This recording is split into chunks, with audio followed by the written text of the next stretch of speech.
Commanders fans, welcome back to the channel.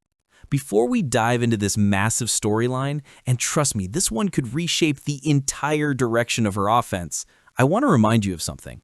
This team is working every single day to improve, to refine, and to push for results that reflect the work they're putting in behind the scenes. And here at Commanders HQ, we're doing the same. So take a second right now and smash that like button. It helps our community grow and it pushes this content out to more Washington fans across the country. Now, let's get into today's news because this one hits close to home for a very important person in our franchise, Jayden Daniels. The Commanders are on their bye week with a 3-8 record, but the news cycle refuses to slow down. And today's headline involves a name every Commanders fan has talked about for nearly a year, Brandon Aiyuk. Yes, that Brandon Aiyuk, the one who's been connected to Jayden Daniels from the moment Daniels arrived in Washington, the one who held out, the one who posted with Daniels nonstop, and the one who has now reached the point of no return with the San Francisco 49ers. And here's the bombshell. Washington will be the heavy favorites to sign Aiyuk this offseason. Not interested, not monitoring, favorites. Let's break down exactly why. Aiyuk signed a monster 4-year, $120 million extension just 15 months ago. That deal looked like it would keep him in San Francisco long term, but things fell apart badly. Aiyuk has been rehabbing a severe knee injury for more than a year. His frustrations with the team have grown publicly. His holdout over the summer embarrassed the Niners front office. His social media activity with Daniels fueled trade rumors. But here's where it went nuclear. The 49ers voided his 2026 guarantees, more than $25 million, because Aiyuk skipped team activities and meetings. That's not frustration. That's separation. And even more telling, Aiyuk didn't dispute it. He didn't fight it. He didn't negotiate. He just let it happen. You don't give up $25 million unless you've already decided you're done. Once this season ends, Aiyuk is extremely likely to be released. That means no trade, no draft pick lost, no compensation, just a clean opening to sign wherever he wants. And that's where Washington enters the spotlight, and why we become the favorites. This isn't subtle. Aiyuk and Daniels are best friends. They work together at Arizona State. They've talked for years about playing together again. And when Daniels was drafted to Washington, Aiyuk made it very clear that the reunion was on the table. We all remember the post of Daniels at Commanders practice, the appearance together on the pivot, their constant interactions on Instagram and TikTok, the heavy speculation that Washington nearly traded for Aiyuk before the draft. The holdout only poured gasoline on that fire. And now, Aiyuk is free to pick his next destination. Here's the key. He has shown repeatedly that money isn't the priority. Walking away from guaranteed millions proves that. Jayden Daniels can help bring him to Washington for the kind of deal that fits what Adam Peters wants. Reasonable cap hit, high upside, low long-term risk. And even better, signing him doesn't stop Washington from drafting another young receiver next year. The future wide receiver room could look like Jayden Daniels' best friend Brandon Aiyuk, a first or second round rookie, and depending how the front office plays it, maybe Deebo Samuel. Or, yes, it's possible the team moves on from Terry McLaurin after next season. It's a painful thought, but it's a decision that is very much on the table. Either way, Aiyuk gives Washington something they desperately lack. A true separator, a true creator, and a true playmaker. And he gives Daniels something even more valuable. Comfort. Comfort in his reads, comfort in chemistry, comfort in someone he trusts on day one. But that wasn't the only headline today. Another major story involves a veteran who has quietly become one of the most important voices in the Commanders' locker room, Marcus Mariota. And fans need to hear this part because Mariota's impact goes far beyond stepping in when Daniels got hurt. Mariota has become a mentor, a stabilizing force, a teacher, and a culture setter. This isn't the timid, uncertain Mariota from Atlanta or Las Vegas. This is a player who feels trusted, supported, and empowered in Washington. A player who regained his confidence because the coaching staff let him be himself. And it shows. When Daniels led that late comeback earlier this year, Mariota's voice was caught on the mic, calming him down and hyping him up.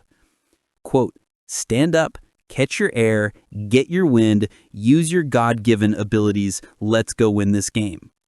Daniels later said Mariota's leadership just breathes confidence. That is not normal backup quarterback talk. That is veteran quarterback culture. That is mentorship. And when Daniels went down with a rib injury last season, Mariota stepped in and led a 40-7 win over Carolina, the most dominant performance of the season. Commanders assistant GM Lance Newmark explained it perfectly. Quote, "Backup quarterback is a very important position. Mariota was a great teammate." And maybe the most powerful moment of the year came when Mariota reclaimed his jersey number 8, the number he made iconic at Oregon. He said it was very meaningful, a reminder of his roots, a reminder of who he is. And when the team struggled this season, Mariota addressed fans directly. Quote, "Continue to believe in this team. I believe in these guys. There's fight in this dog. We're going to get this right." Mariota's leadership isn't loud. It's not dramatic. It's steady. It's real. And it's exactly what a young quarterback room needs. The Washington Commanders have officially hit another low point, and this week's PFF Power Rankings prove it. Analyst Thomas Valentine slotted Washington at number 25 in the NFL. And what's worse, Washington didn't move up or down. The team is stuck. 25th. That's where the national analytics say Washington stands right now after a 6-game losing streak and a roster that looks like it just walked out of a hospital ward. And Valentine didn't sugarcoat anything. He flat out said, quote, "Things just keep getting worse in Washington. This team feels far removed from where it was this time last year." And honestly, it's hard to argue with him. The Madrid game, a snapshot of the season. Let's talk about that 16-13 loss to the Miami Dolphins in Madrid, a game where Washington once again fought, clawed, pushed, and still came up short. A game that highlighted almost everything that's gone wrong: missed opportunities, key injuries, defensive breakdowns at crucial moments, an offense struggling for rhythm, a team still trying to figure out who they are after so many weeks of adversity. It wasn't a blowout. It wasn't a disaster on the stat sheet, but it was a perfect microcosm of the Commanders' reality, a team that competes but can't close. And PFF has noticed. Let's put real numbers to it. Daniels, 76.7 PFF grade, 12th among all quarterbacks. McLaurin, 77.3 grade, 19th among all wideouts. These aren't just important players. These are elite performers at their positions, and missing them has completely handcuffed this offense. But here's the detail that should concern fans even more. PFF says the defense has actually fallen off harder than the offense. Washington is ranked 30th in EPA per play allowed, bottom of the league territory. And for a team that invested heavily on rebuilding its defense, that's a brutal statistic. Yes, young players have flash potential. Yes, the coaching staff has tried different combinations. But the truth is, nothing has stuck. This defense, once a strength, has become one of the NFL's weakest units statistically. Playoff chances? Hard reality time. PFF also dropped a statistical bombshell. Playoff chances? Under 1%. Super Bowl chances? Under 1%. And look, Commanders fans are smart. No one expected Washington to be a top contender in year one of a new regime. But this season has derailed faster than anyone predicted, even nationally. And to be fair, it's not because of lack of effort or preparation. It's injuries, it's inconsistency, it's young players being forced into big roles before they're ready. It's the price of rebuilding the right way. Sometimes the numbers don't lie, and PFF is telling us that Washington is in a deep hole. But here's the good news. Yes, there is some. Even after all the frustration, all the injuries, all the losses, the final stretch of the season still matters, and Washington knows it. Here's what this final chapter can still provide. 1. Jaden Daniels gets healthy and finishes strong.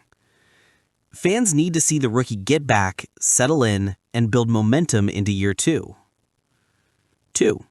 The young defense keeps developing.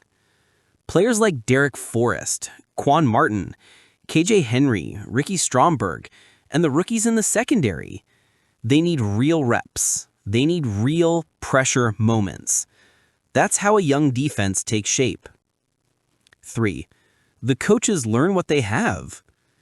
This staff still has major questions to answer. What's the identity of this team?